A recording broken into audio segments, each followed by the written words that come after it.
The beef is heating up and it's messier than ever. Gene Deal ain't holding back when it comes to calling out Mase and Cam'ron for laughing about the tragic night Biggie was killed.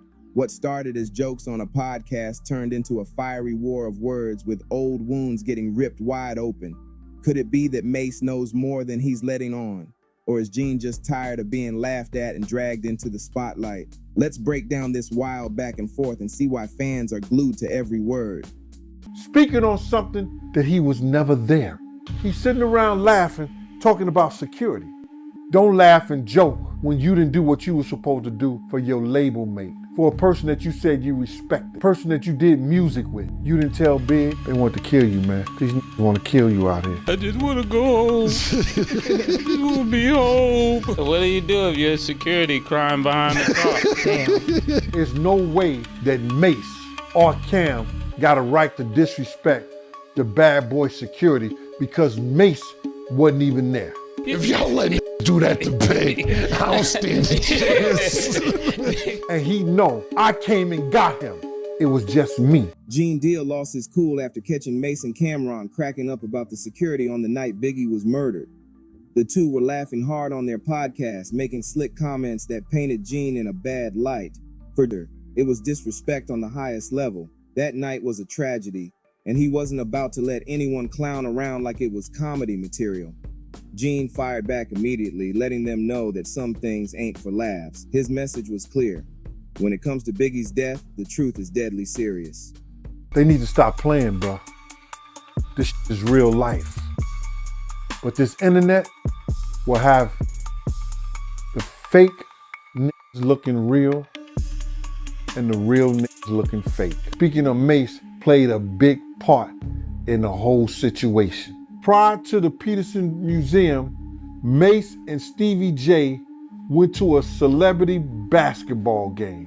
They let the dudes, I don't know if it was the dudes from the Dog Pound, it was the dudes that was Crips, they let Stevie J and Mace know we want Puff and we want Big. Mace felt like he was safe, laying down there, throwing up West Coast signs with them. Mace came back from that game. They wanted Puff and Big dead. He never mentioned a damn thing to Big. What made Gene angrier was the way Mace acted like he knew it all, even though he wasn't even there that night. Gene questioned how Mace could laugh about a situation he wasn't part of, especially while claiming his hotel story never added up.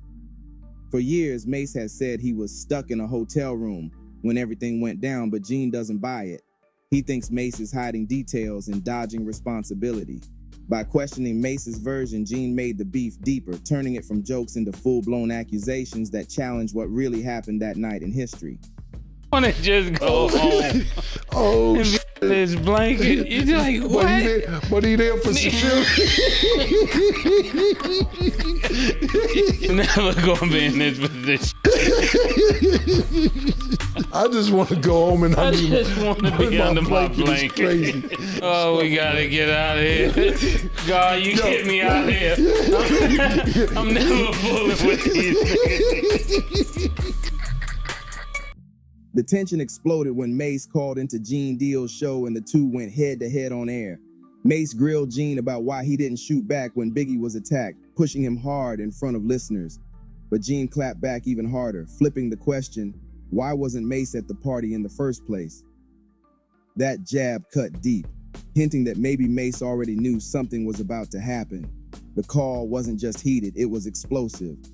Fans listening could feel the anger on both sides, like years of built-up tension had finally boiled over into a showdown. When Mase and Cam are telling these stories of what happened, they are leaving names out. So people are actually saying something or thinking that that might be Big Gene that's hiding behind the van or the Suburban during the time of the shooting, which it wasn't. That might be Big Gene who's saying, I just want to go home, which it wasn't. That might be Big Gene that had an opportunity to bust his gun, but he didn't. It's crazy to me that these guys will be continuously always bringing that shit up when, one, they're not telling the truth. Two, they're not naming names. And three, And speaking of Mace, played a big part in the whole situation. Somebody is not saying anything directly to you, or you know they not talking about you, you shouldn't have something to say. But I heard some things and I saw some things that was disturbing to me. Somebody sent me the video, I looked at it, and it was Cam and Mace, and here they go laughing again about the security the night Big lost his life. And the reason why it was disturbing with me because I was there and I know exactly what happened. Now, the reason I'm speaking on this and you allow me to speak on this on your platform is that because when people hear something about bad boy security, especially in the 90s and the early 2000s, it was either Big Gene, Wolf, Paul. So, one thing's for sure, this feud isn't cooling down anytime soon. Gene keeps pressing Mace with tough questions while Mace continues to dodge and throw shade back. Cam'ron's jokes only add gasoline to the fire, keeping the spotlight locked on the drama. Hip-hop fans are watching closely, trying to piece together the truth behind Biggie's final night. Will Gene's warnings force Mace to come clean, or will the laughter keep covering up deeper secrets? Either way, this back and forth shows that in hip-hop, a fight is never really over. It's just around to explode. He's sitting around laughing, talking about security, speaking on something that he was never there. He didn't attend. He said and told a lie he was in the room with Brandy. He was not in the room with Brandy. Because he said Brandy was calling me, trying to get me to go to the party with her. So you in the room with her, why is she calling you?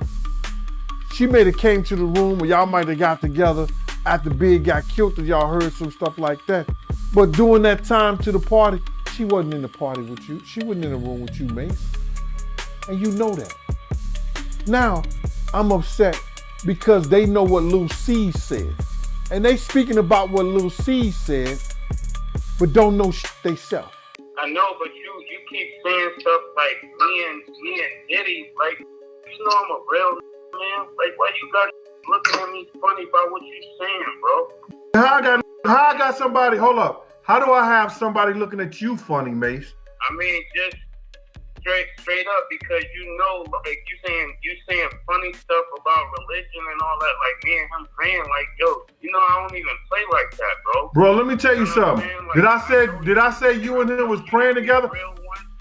Go ahead. I'm gonna let you talk. I know you to be a real one. I know you to be a real one. Go ahead. I know you to be an upstanding guy. So I'm not expecting no funny business from you. Like, even in your show, you said some stuff about you and I think you need to be more truthful, man, because you were there and you saw some things, but it seemed like you doing stuff for ratings instead of just being real. If you're gonna tell people the truth, don't blemish my name and try to make your show look better. Tell the absolute truth, man. How did I blemish your name, Mace?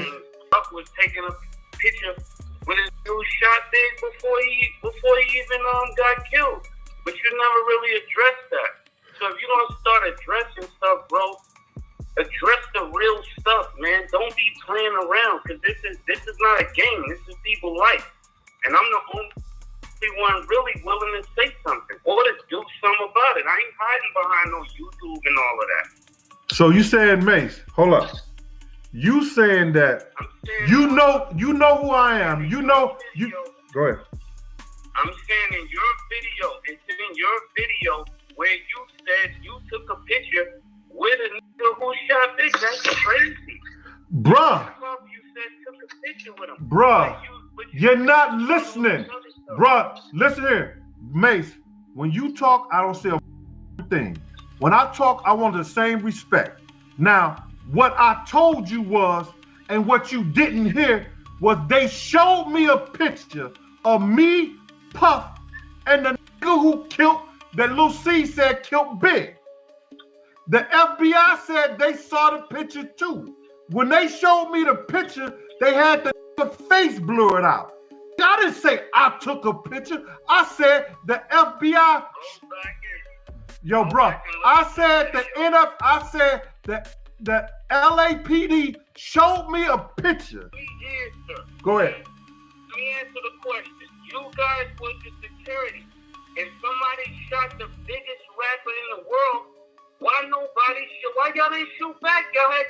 man. Mace, let me ask you something.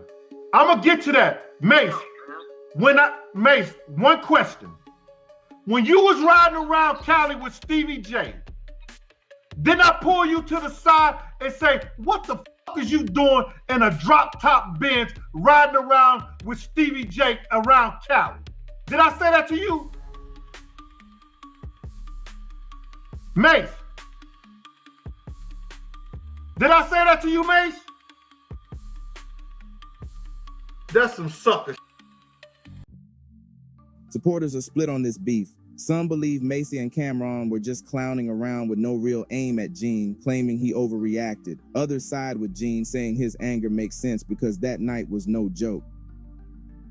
Biggie's death is still one of hip-hop's darkest moments, and laughing about it doesn't sit right with many people.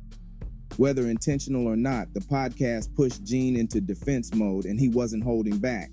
The debate now isn't just about who's right or wrong, real truth, and who's hiding in the shadows.